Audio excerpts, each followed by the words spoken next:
Hello, welcome to the Theology Podcast. It's great to have you here today for this show. I'm C.R. Wiley. I'm a pastor. I serve a church in the Pacific Northwest. I've written some books. I'm working on a few books right now, and one of those books is on the subject of totalitarianism. But enough about me. How about you, Tom? Tom Price. I teach systematic theology, Christian ethics, philosophy, sometimes other things, and writing things. And making you all wait. That's right. Who sang that song, Anticipation? Was it Carly Simon? Carly Simon, I think. Well, for those who actually do get the Fight, Laugh, Feast magazine, I've been given little snippets here and there of what I'm up to. So I think there's 3 different articles that will become fuller chapters. Well, are fuller chapters. So that's part 1. But for those who don't, well, too bad. You have to wait. But it is coming. Yeah, that's right. We got to have that Anticipation song in the background here. Most folks know it from the Heinz commercial. All right. Glenn, why don't you introduce yourself and then take us into the subject?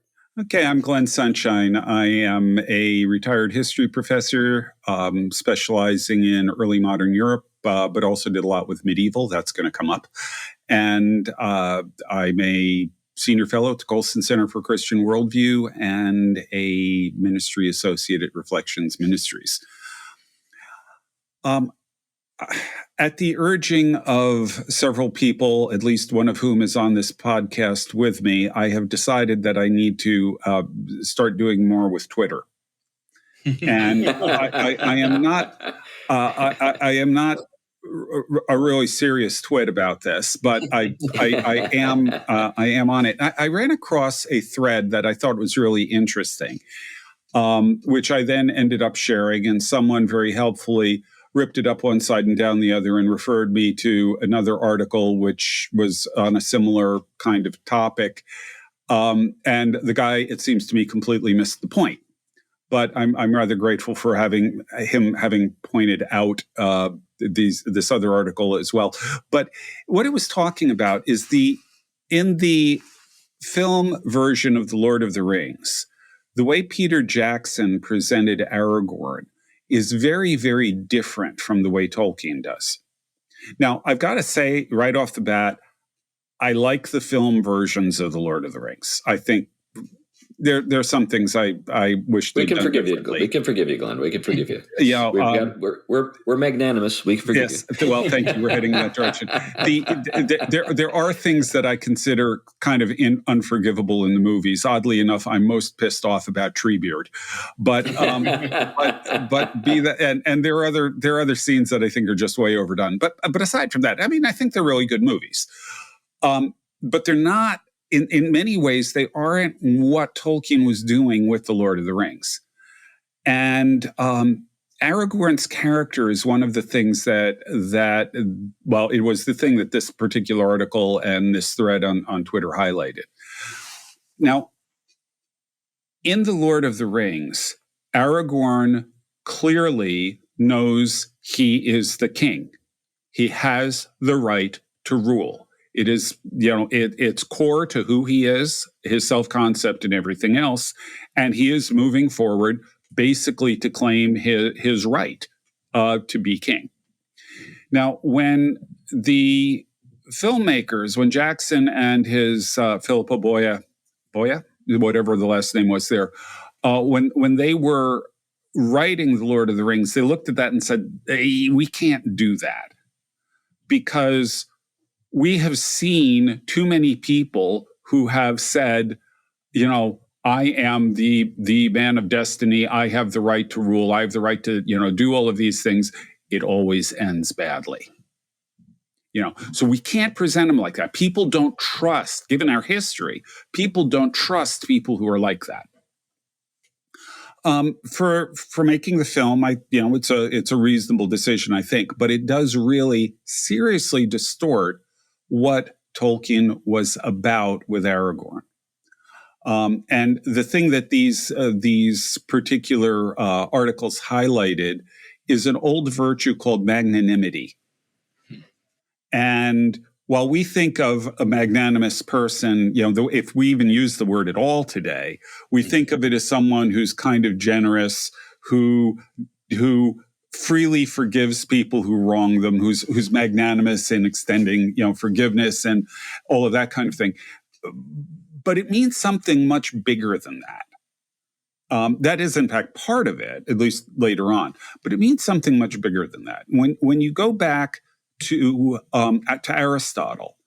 Aristotle's equivalent of this, Magnum Psyche or something like that, great souledness, which then goes into Latin as magnanimous, anima being soul. That idea in Aristotle was, essentially someone who recognized in himself the excellence and strove for it and achieved it. So it's someone who is reaching for, well, if you will, the absolute maximum that he can achieve in his own life, reaching for greatness and achieving it. And from that position, according to Aristotle, the magnanimous person has the right to look down his nose on the inferiors around him. Now, that idea gets changed.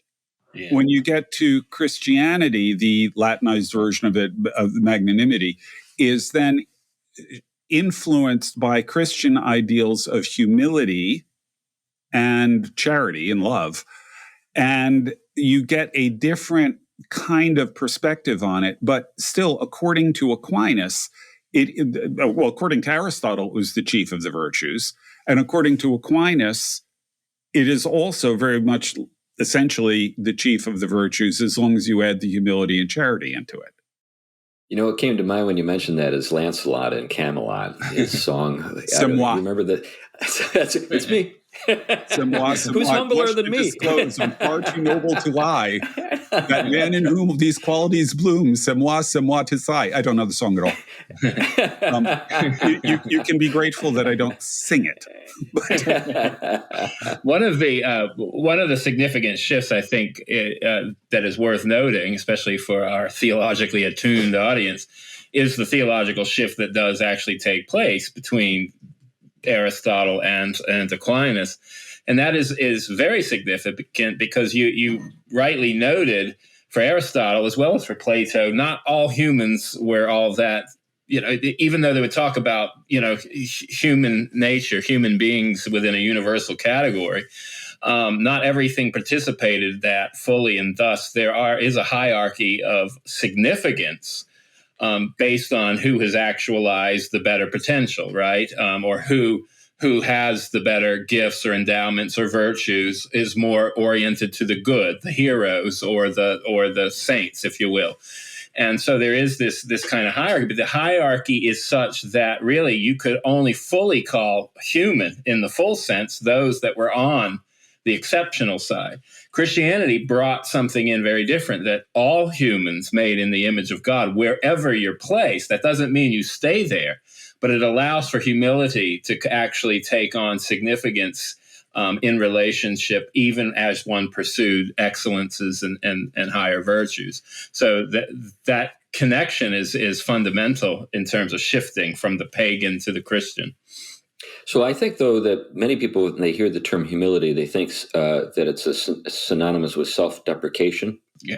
In other words, a person who's always sort of like talking themselves down. Yeah. A person who lacks maybe the kind of confidence. Yeah. To actually go and do something noble or to pursue greatness. That's almost, in some minds, an indication of a lack of humility. Yeah. That if you aspire to something, then that indicates that you're full of yourself. But I think, one of the things that's marvelous, too, about Lord of the Rings is when you see the interaction of the various characters, you can see what we're getting at here. So like when you see, say, Gandalf and Pippin, or you see Aragorn and Sam. I mean, we're talking about people who are at far ends of a kind of spectrum. Yeah. But there's a kind of goodness in both. Extremes. And like when you think about, say, Aragorn and Sam, when Sam meets Aragorn initially, he doesn't trust Aragorn. You remember the scene in The Prancing Pony where he's like, he's telling Frodo, if you want my advice, Mr. Frodo, we start with him. Remember when Aragorn tells him not to trust anybody, and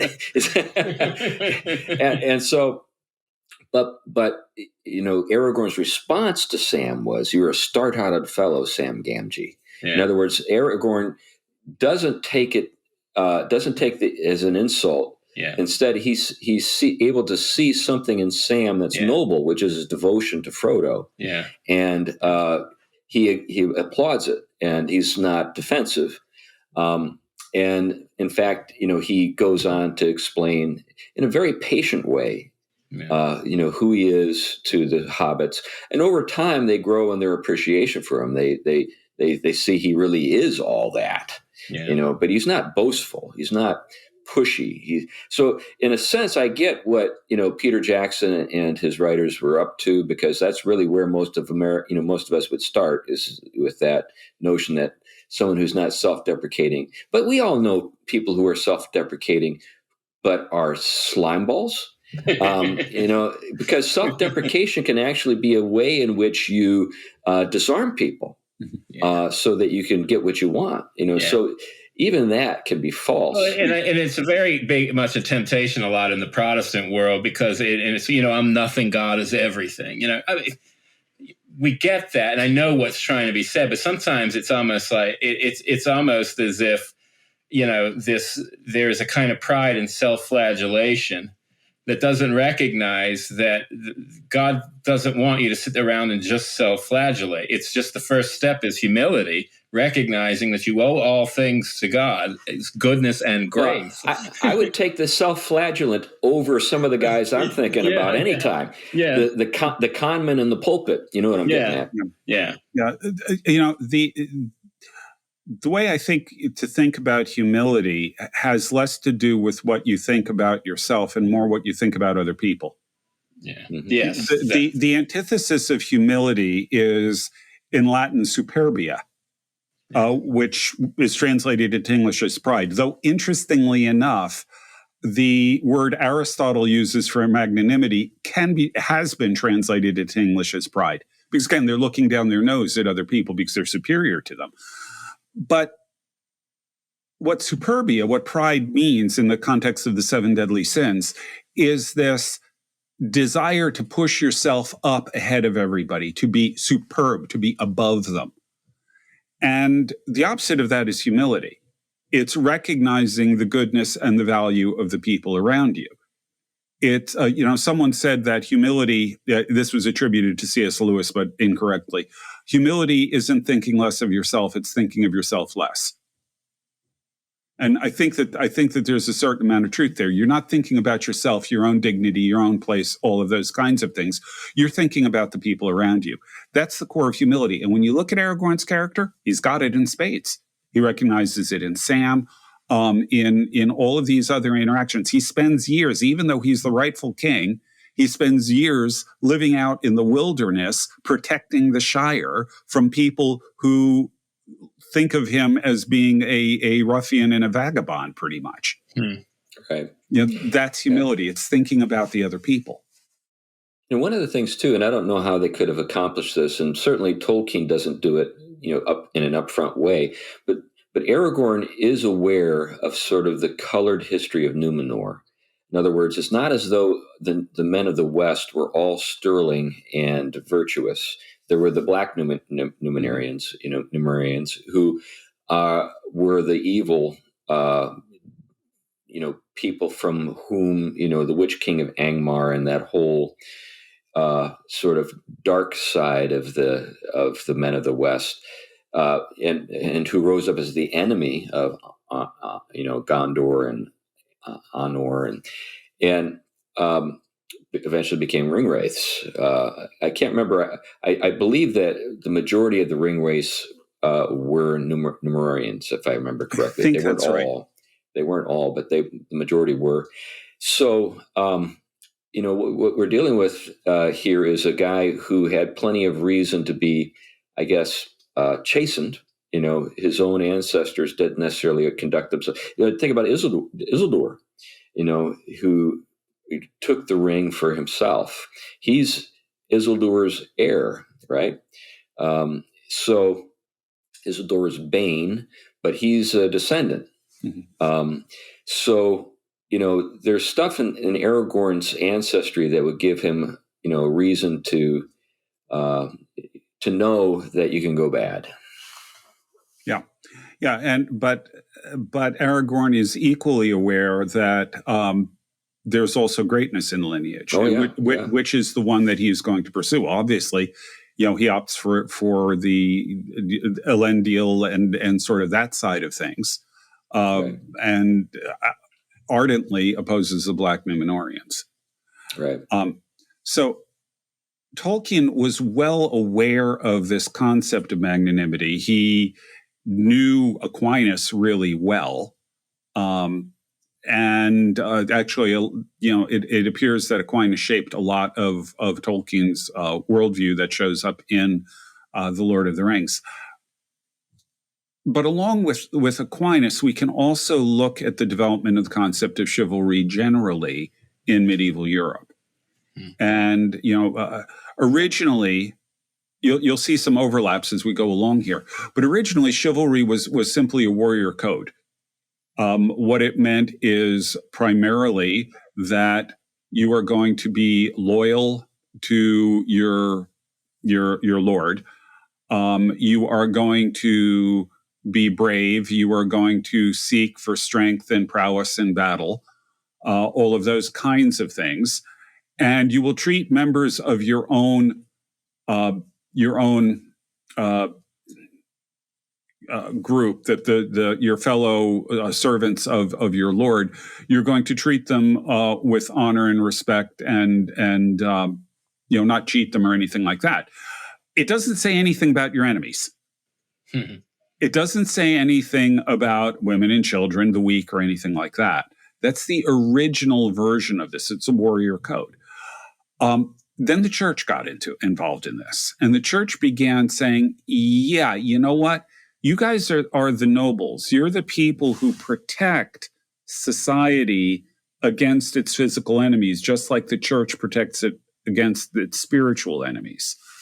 And so you need to be standing for righteousness. You need to be standing for justice. You need to adopt these values that Christ teaches us.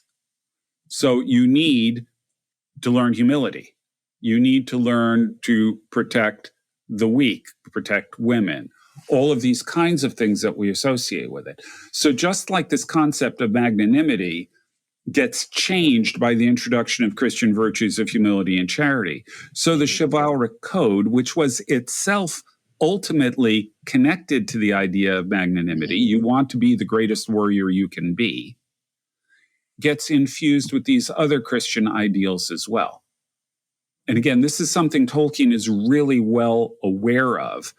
And you see references to it on and off all through. When you look at the Prince of Dol Amroth, they talk about his chivalry, and that doesn't just mean the fact that he's leading the knights in a charge. It refers to all of these other characteristics that he had. Aragorn and Faramir aren't the only ones with this kind of virtue. There are others in the world. And I think that's an important point for really understanding what Tolkien is getting at, because Tolkien went through World War I. There is no sense of chivalry in war today. We've lost all sense of it in society. And he is writing something to kind of remind us of what that actually looks like. I think, too, that, you noted earlier the tendency to be condescending to people who are not as excellent, and that being something that Aquinas corrects. But I think there's also a sense that we shouldn't be embarrassed by greatness, and that there is a kind of there's an ability to recognize greatness even across cultural barriers. So I think the noble from various cultures can recognize each other across cultural barriers. I think that we have history. We've got records of European explorers acknowledging the leadership and the nobility of people from other parts of the world and other cultures. I think particularly as Europeans went into the Orient, there was a acknowledgement that these are the noble, people of this particular nation. Yeah, and what's interesting, just as a sidelight there, when you look at the way Europeans reacted to Asians, all the way through the 17th century, they viewed Asian cultures as being, frankly, in a lot of ways, superior to their own.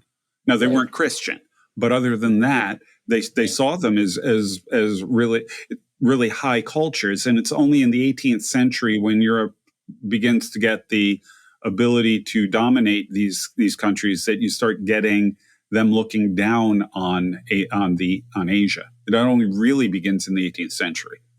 Yeah, with the Industrial Revolution and with the machinery that the West was able to create. Yep. Yeah. Well, it's interesting that you right there, because a lot of times I hear all the time people talking about why can't we build a certain cathedral, or why can't we have a certain kind of aesthetic today? And a lot of people don't realize that it isn't that simple. It isn't about just getting our theory down right. It's about being cultivated, formed, fashioned, oriented to God the good, the summum bonum, in such a way, because it is in that actual purification, if you will, at which the creative is unleashed in ways. I mean, this is the way the West understood it. It's the way Plato understood it. That it is from the conversion by the good that the aesthetic is basically unleashed. And so the virtue formations, the development of excellences, both in our natural, much less for Christians, the supernatural, these are all bound up with the taking of our initial endowments, fallen though they are, and being able through these gifts of both virtues and the higher virtues of attaining into the kind of creatures we're created to be in their fullness, but also being able to probe into the heavenly through imagination and everything else and bring it to light, to bear into things. And you see this even in fallen ways in cultures that have at least pursued those things, even though in their distorted ways, in limited ways, to bring about cultural greatness with all its limits. And this, but one point on this is, I think our replacements are kind of cheap substitutes. Let me give you an example. The self-esteem cult in our country, right? In our culture, where I can be magnanimous or great just by saying, I'm a king, I'm a queen. I hear all this language. It's mediocre music, but I'm a queen, I'm a diva or whatever, or this kind of self-affirmation or self-projection of kind of what you want to be. Where what we're talking about is something very different. It's you can recognize a kind of an endowment or a destiny without having to basically assert or promote it in a way that fails to cultivate the character that has to go along with it. Right, and that I think is the key. The being great-souled does not mean that you are. That you think highly of yourself and all of that. It means that you have, in fact, pursued the things and achieved many of the things that lead to greatness. You have cultivated yourself to the degree where you are demonstrating these characteristics, these character traits, and so on. It's not just a matter of thinking of yourself that way. It's acting on it and achieving it. Now, here's a thought, just kind of, so maybe we can think about this in a set of steps. So the first step is to fake it and to fake it. In other words, when you are saying something about yourself that's not actually the case, I'm a queen or I'm a king or whatever, and you have nothing to really show for it, you've accomplished nothing. In fact, you're just a slave to your appetites. Okay, that's stage one. Stage two maybe is when you are actually pursuing the good and you're actually growing in grace and knowledge and understanding, and you're actually increasing in virtue, and you are becoming something that's praiseworthy. Let's just put it that way. And you do get some, even we're not even talking like Christian freedom. You get some kind of freedom there. I'll give you an example, rather than just a slave to appetite. You're a skilled musician. Yeah, go ahead. Yeah. Let me just finish the thought though. But then the third stage would be when like you actually know. I actually am at a different stage than many of the people around me. And if someone were to come up to me and ask me, have you achieved something? It would be a lie to say I hadn't. Mm-hmm. So sometimes, like sometimes people will, like when I was sort of developing as a minister, sometimes people would come up to me and say, "Oh, that was a great sermon." And early on, I would say I'd self-deprecate. I said, "Well, maybe I'd point out some things that were wrong with it." Today, I just say thank you. Right. You say, "Well, thanks. I'm glad you liked it." Yeah, I usually say thank you. I'm glad you found it helpful, or something like that. Right. But I do think that if let's say Mickey Mantle was in the room with us, and he said, I'm not such a great baseball player. What does that say of everyone else? Well, not only that, but as you kind of be thinking, you got some inability to recognize just the facts. Is there something about, what's wrong with this? Or are you playing to us, pretending that you like? It's funny. I'm a Larry Bird fan. I saw him back when he was, breaking into the league. I remember the 70s when he was, he just was really that good. When you could take the Indiana Sycamores, not the Hoosiers, but the Sycamores, and take them to an undefeated season and get into the finals, and you're the only reason, just you, you're pretty good. And then you break into the league. And when he came into the league, he just did some things that just sent the message, I know I'm great. Here's one example. When a rookie comes into the league, there's a kind of hazing that occurs. He's supposed to carry everybody else's bags when they get off the bus on the road trip. He's supposed to fetch water, all this kind of stuff. The very first road trip, Larry Bird said to everybody else on the team, I am never going to carry your bag. I'm never going to fetch you water. And he took the Celtics that first year from one of the worst seasons they had ever had the year before to, they were contending the very first year for the championship. So he was legitimately good, and he would tell you that he was good. In the ways he would do it, he would actually say to other players as he was playing them, this is what I'm about to do to you. And then he would do it, even though they would do everything in their power to stop him. And then he would score, and they were just like, it's arrogance when you talk and can't back it up. But when you can talk and back it up, it's just simply the facts. my favorite example like that, I'm not much of a sports guy, but Michael Jordan. When the last thing you want to do if you're a fan of the opposing team is heckle Michael Jordan, right? That's because right. He won't say anything back.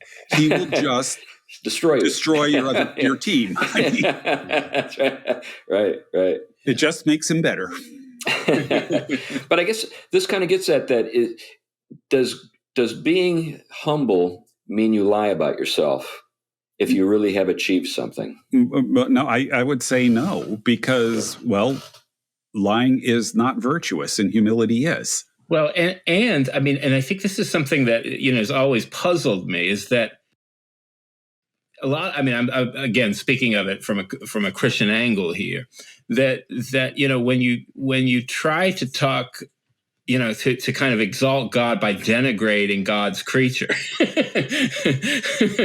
And so I think the inability to recognize, even with depravity and sin, that there are still, John Calvin at the beginning of the Institutes puts it brilliant. How can we talk about the phenomenal endowments that human beings have, even in their fallen state, without turning immediately to the Creator, the giver of those? So the humility starts in the reception of the gift. But I remember even Karl Barth put it brilliantly, joy in what has been given is the best form of gratitude. And I think a great sportsman or a great musician enjoying and indwelling the gift, recognizing it as a gift, but something they get to enact. They really are partaking of it and acting it out. It's not just something that they're a mask on the front of. Shouldn't be something we have a false humility about. I think the real humility is recognizing this is something amazing, and I'm here to share it and delight in it. Yeah, and I guess this brings up a thing that might seem paradoxical, but I think it is possible to be a truly accomplished person who has greatness of soul and be humble. And I think that's what we're getting at, while not always sort of putting yourself down, but also not necessarily looking to promote yourself. You're just kind of doing your job. That's right. Yeah. Well, and again, my thing about humility is less about what you think about yourself and more about what you think about other people. Yeah. If you okay, you're really good. You're Michael Jordan. You're Larry Bird. You're Magic Johnson, who was at Michigan State when I was there. You're one of these great athletes, or you're a phenomenal musician. You're Yo-Yo Ma. Yeah. Okay. Yo-Yo Ma is a really humble guy, but he knows he's really good at cello. Yeah. And that's just part of who he is. But he doesn't use this to lord it over other people. He doesn't look down on other people because I'm a great cellist and you're not. I mean, he's not like that. Yeah. So that's where I think humility actually lies. It's if you want to add magnanimity into it, it's recognizing the gifts that God has given you, the ways that you have cultivated those gifts and developed them and used them, the things that you've accomplished, which you can take legitimate, pride in, as long as you don't consider pride superbia. But at the same time, you can't use that to say, therefore, I am better than this other person. That's when it crosses the line from legitimate pride to the sin of pride. Yeah. You could say I'm better at. Right. Yeah. But you're not saying I'm a different kind of creature. Right. I don't have more worth or dignity. I mean, I think that's really what it gets down to. And then when we move it to that somebody doesn't have the full worth or dignity just because I can play guitar better than them, that there's something already creeping in that is out of order. That's where there's a deformed love going on. Mm-hmm. But usually, like you say, similarly, it's the humility is often also tied to the love of the good object to which it's directed, like music, right? Mm-hmm. I so love good music that I'm ordered to it, not as an idol, but towards something to delight in. And so my character is formed by that as well. And so what I hope to radiate is that joy and love for the thing, not so much myself, as kind of, and that's what I kind of was getting at, is we talk of like the Hollywood alternative is like, I'm this, and a lot of times to make up for that lack or mediocre, talent, they have to exalt the image of themselves, and it's almost, this distorted, distorted sense of hero or character that would not be something attractive to much of the ancient world, much less Christian world. Yeah, what comes to mind as we're talking about these boastful people is that perhaps they're actually not all that certain of their achievements or concerning their achievements. What's that term that's used for people who are afraid they're going to be found out? Imposter syndrome. Imposter syndrome. That's it. Yeah, maybe they're afraid that someone's finally going to catch up with them and see that they really aren't, and so maybe they feel like they need to be, a self promoter. Now there is I think something to the truth that you need to be able sometimes to say something about, something for yourself. So let's say, you find yourself being disregarded or you're dismissed in a way that's not just.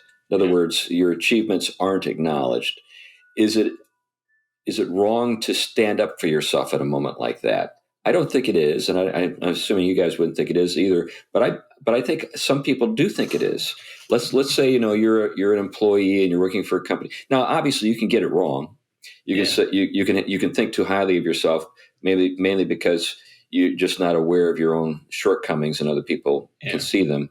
But let's say you are pretty aware of yourself and your abilities, and somebody else gets a promotion ahead of you, or somebody else is given credit for something you've done. It's not wrong to stand up for yourself at that moment and say, no, that I did that. That wasn't him. That was me. Yeah, it's interesting because especially in the development of the human quote unquote person in the West, the whole notion of person.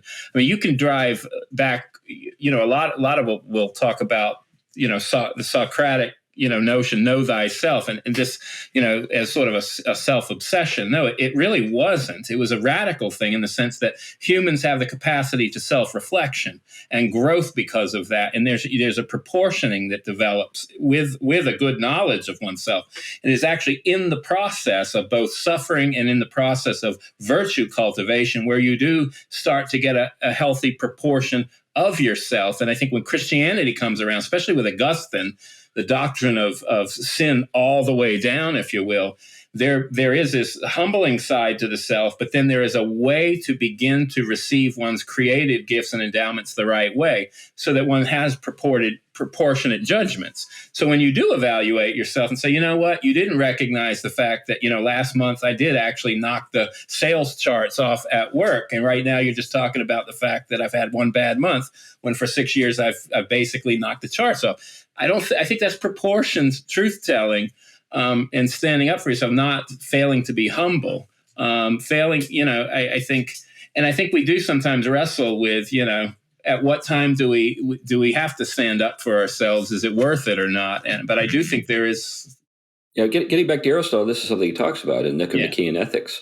Yeah. So, in Nicomachean Ethics, he says, you need to tell the truth. Yeah. And that includes you.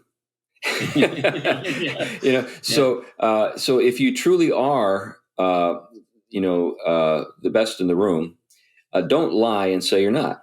Now, you don't necessarily have to say you are, but don't also just let it go, particularly if there's some reason for you not to let it go. So let's take this as an example. How many wives out there, or how many women out there would like their husbands to stand up and maybe assert himself more in certain situations? I think a lot.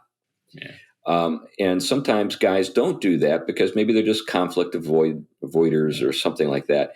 But I think a lot of times what happens is maybe a guy thinks, oh, look at this. I'm doing the humble thing. I'm letting somebody else take the credit for what I did. When your wife is thinking, why aren't you standing up for yourself and getting that raise that would help us go on a vacation to Tahiti next year? You get my drift. Yeah. But I know this sounds like it's kind of we've traveled far from the point with Aragorn, but I do think they're very connected. The way in which one measures is able to measure how to handle that kind of balancing act the right way, having the virtues of humility coupled with the, different virtues of excellence.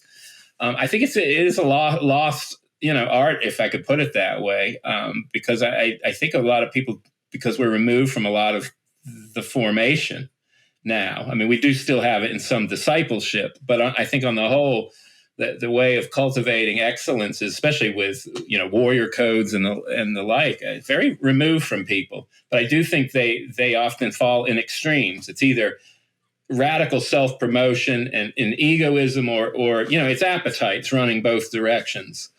Do you remember Garrison Keillor in Prairie Home Companion? Yeah. What was the name of the Lutheran pastor? Was it Pastor Inkfist? Yes. He tells this wonderful story about a vacation that his family is supposed to go on that the church had budgeted for. But you know how the deacons are in the church. They're looking to make some cuts, because the money hasn't come in the way that they hoped it would. And so one of the deacons brings up the money that had been set aside for the family vacation and says, well, what's some fat in the budget that we can cut here? and then Pastor Ingves says, well, there is my vacation money. Oh, thank you, Pastor. And then he goes home and his wife says to him, the great martyrs, they died alone. They didn't take their family along with them. In other words, there's a moment where Pastor Engqvist should have stood up and said, I have that coming. That's something that you promised me. Yeah. I understand that there are times where we need to cut back every now and then, but my family is looking forward to this. Yeah. And I'm looking forward to this. And I have been your pastor for the last however many years. And this is the first vacation that we're going to enjoy in 10 and stuff like that. That's not wrong. That's a greatness of spirit. That's a magnanimous soul, or a great soul, who's standing up, not just for his own interests. It's not just merely about him, but he's representing other people, and there are other people who are going to benefit. Yeah. I've got, people in my family that I've been able to watch do the right thing in this way, and their family has benefited because they stood up for themselves. Yeah, well, it's interesting. My story along these lines. I don't want to detour with this, but my dad growing up, he was a service tech. He was in the military as well, and somebody who really worked hard to get where he did as a command sergeant major. But he also worked for Sears and Roebuck Heating and Air Conditioning, and I remember that one year they finally capped the age at which they would get raises. And my dad, with his military character formation, he calls the Sears Tower headquarters on a conference call with the leader. And I heard him downstairs. I was wondering who. My dad doesn't normally get passionate. I heard him down there basically saying, you fat cats can write yourself a check whenever you want, but we're the ones here doing the work, and we can't get anything. That year, every single person over that age got a raise. Not just my dad. Everyone got a raise of that age in the whole country. And that took one person with. We got ticked off enough. Yeah, but he knew that it was unjust, and he had developed a character as a leader to say sometimes leaders have to be confronted with truth, and so it can have an impact. Right. So the issue of the problem that we have, again, is that people mistake this kind of thing for pride, sinful pride, pride or arrogance or something like that. And yet, if you actually understand the concept, it's far removed from it. And again, this is in a lot of ways, at the heart of what was behind the, at least, ideals in chivalry. Now, frankly, I know of maybe one guy historically who actually lived up to the ideals of chivalry. He was a man named William Marshall. William Marshall was just a little background. He was a nobleman. He was taken on by Henry II of England. He served him. He served under Richard. He served under John. He was arguably the greatest knight in European history. In his entire life, he never lost a tournament. And in these days, tournaments weren't just sort of polite jousts. They were free-for-alls in a lot of ways. Again, we could go on and on about the guy. Also, a very shrewd political figure, shrewd in a good sense, and pretty much in every sense, he represented magnanimity. He achieved excellence in pretty much everything that he did, but he did it in such a way that he recognized that he was serving the king. That was his job. That was his responsibility. He swore an oath to do that, and he was going to fulfill his oath no matter what. So, as an example, Henry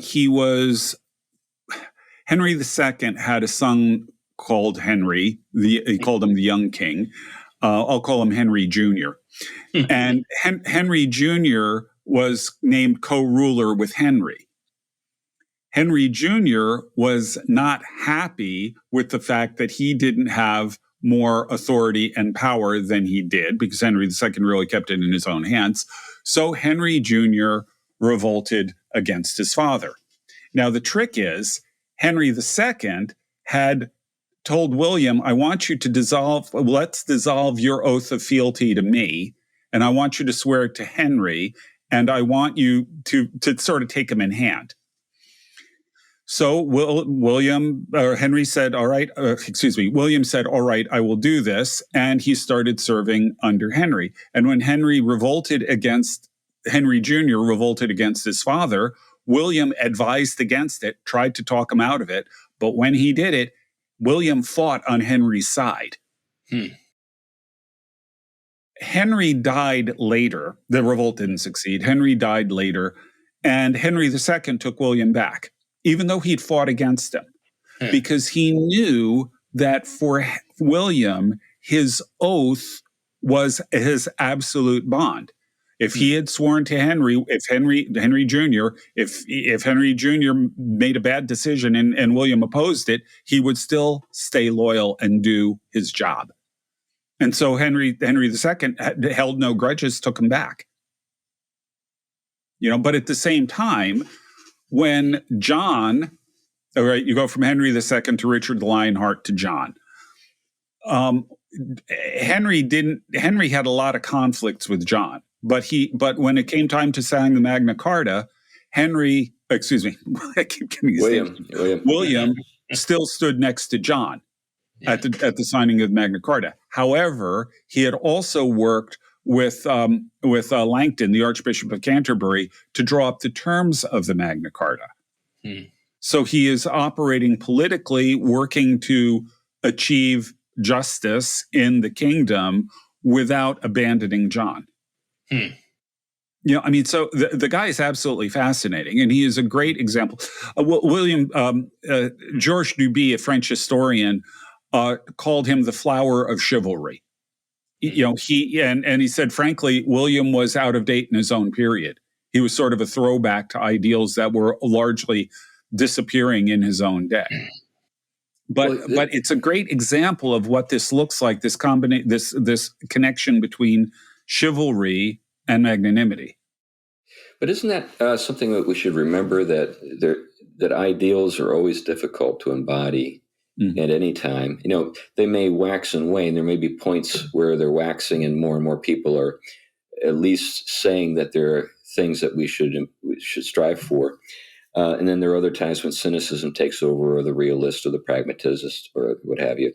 This is one of the reasons why, The Man of La Mancha is such a moving story, the musical in particular, because of the idealism. Now, I know that idealism can be nutty in the sense that it can have unintended consequences when people pursue a kind of an ideal at the expense of just common sense.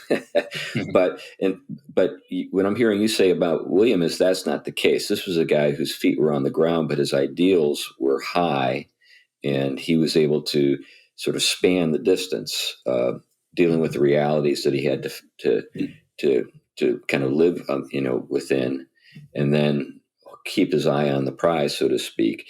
And what does that say about us?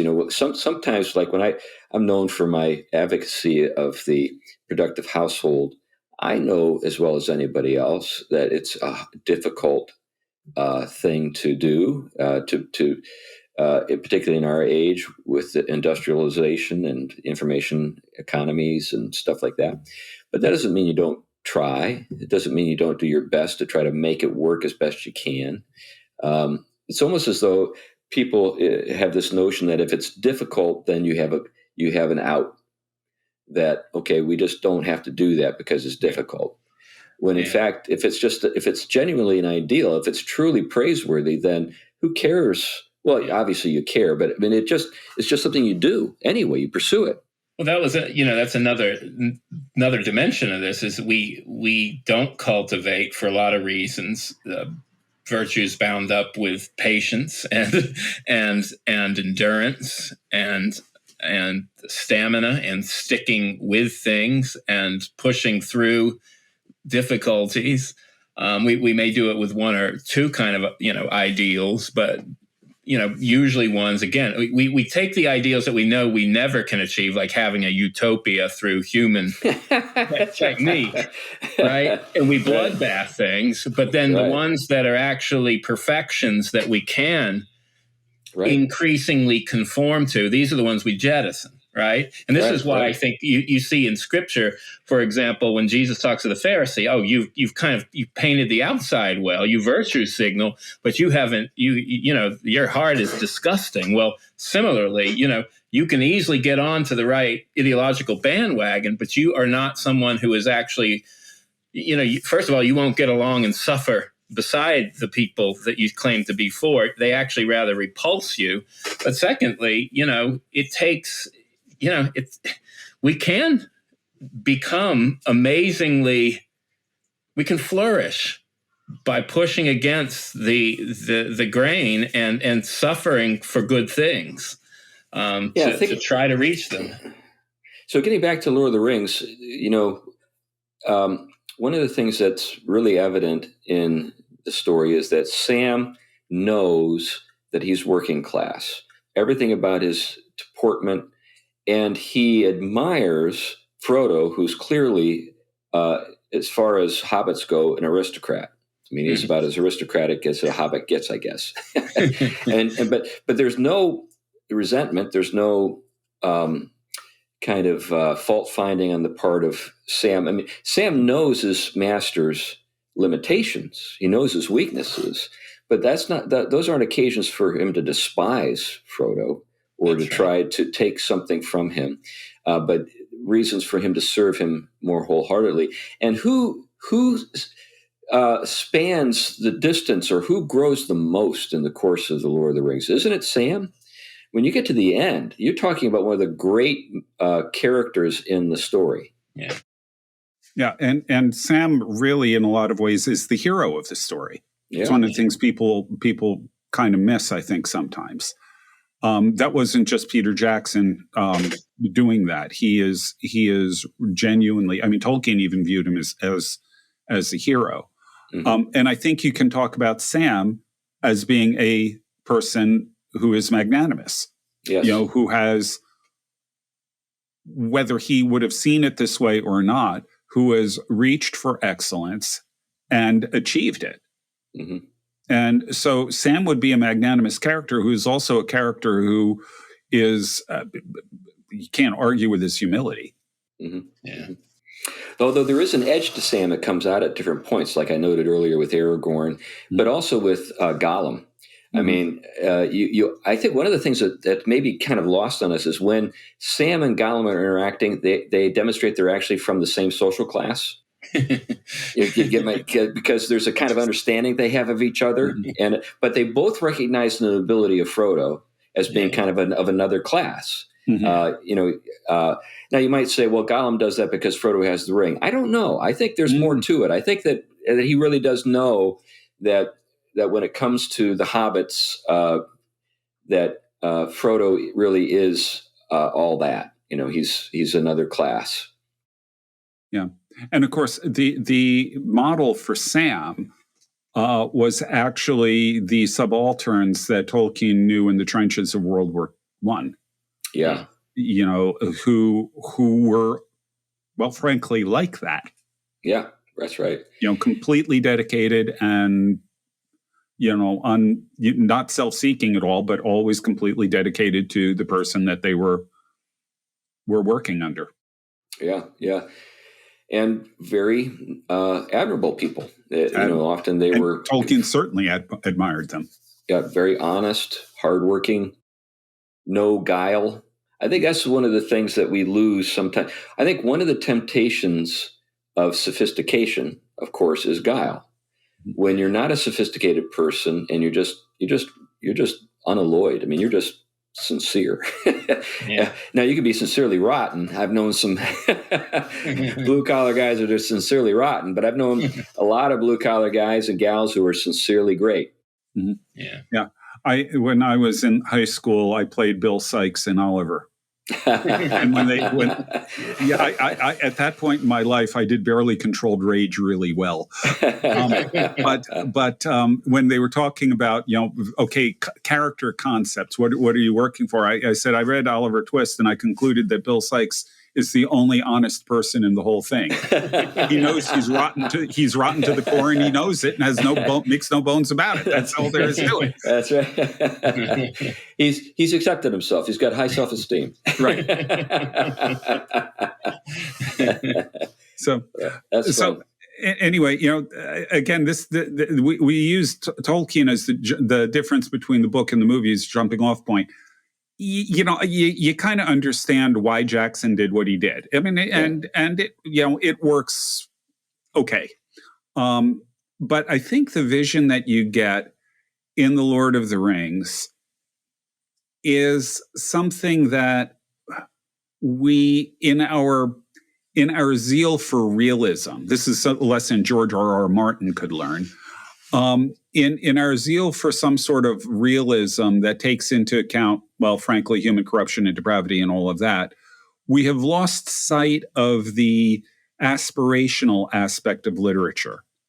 Putting forward someone who is certainly human, but who is noble and who inspires us toward nobility. Mm-hmm. For a while, actually, there was a short time where people were coming out with WWAD bracelets. What would Aragorn do? and but in a lot of ways, that's the point. Yeah, right. He's not perfect. He makes mistakes. He has doubts and things like that all along the way at various points. Just not the angsty kind of stuff you get in Jackson. Right. But there is still, it's impossible not to recognize the nobility of the character. Yeah, and George R.R. Martin and Game of Thrones might be repulsed by that, but that says more about Martin than it does about Aragorn, I think.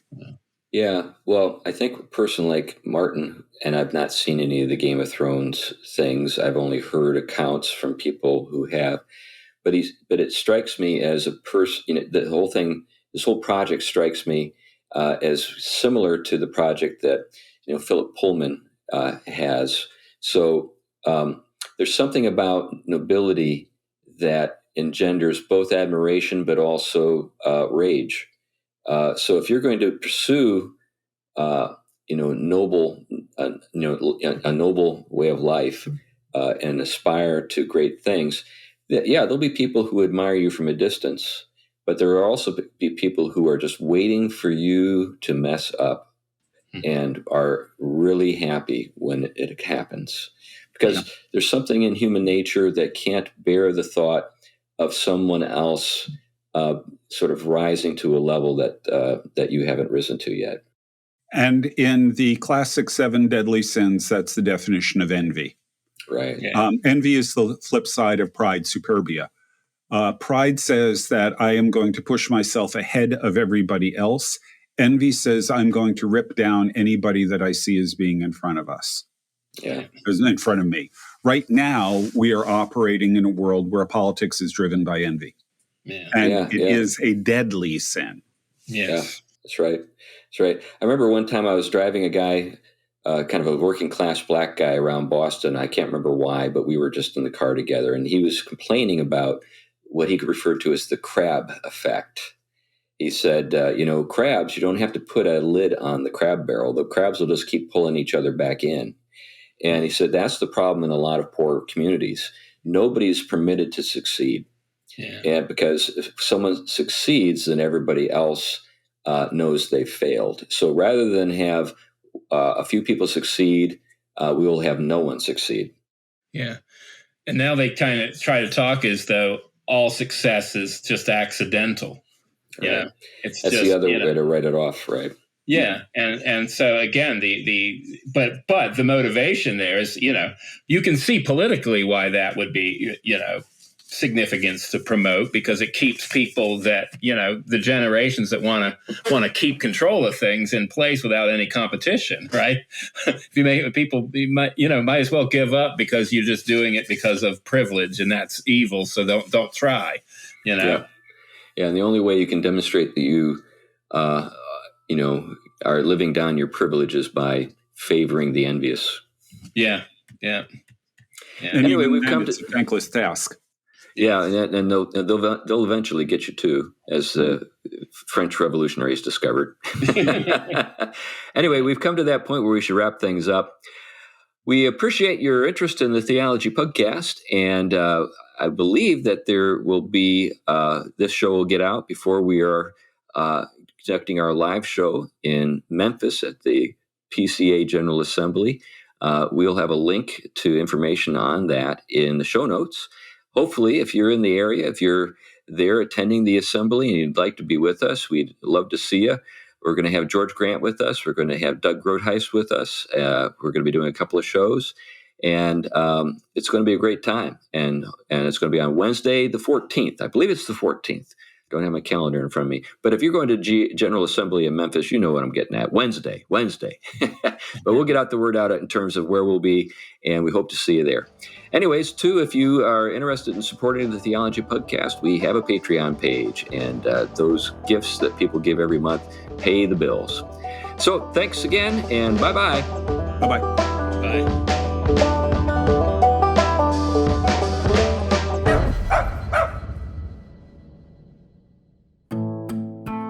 The Theology Podcast is a ministry of Trinity Reformed Church in Huntsville, Alabama. If you like this podcast, you might enjoy another of our podcasts, The Good Life Podcast, featuring Matt Carpenter interviewing experts in their field about how their work contributes to the good life.